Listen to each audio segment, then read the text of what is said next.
بسم اللہ الرحمن الرحیم۔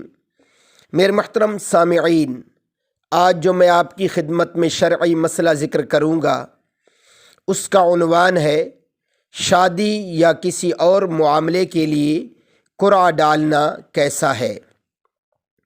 میرے محترم سامعین، اس شرعی مسئلہ کا جواب خوب توجہ سے سماعت فرما لیجیے۔ جن چیزوں میں کئی لوگوں کا استحقاق برابر ہو اس پر قرعہ ڈالا جاتا ہے۔ مثلاً مشترک چیز کی تقسیم میں حصوں کی تعیین کے لیے، یا دو بیویوں میں سے ایک کو سفر میں ساتھ لے جانے کے لیے، رشتے وغیرہ کی تجویز میں۔ اگر ذہن یکسو نہ ہو تو ذہن کی یکسوئی کے لیے استخارے کے بعد قرعہ ڈالا جا سکتا ہے۔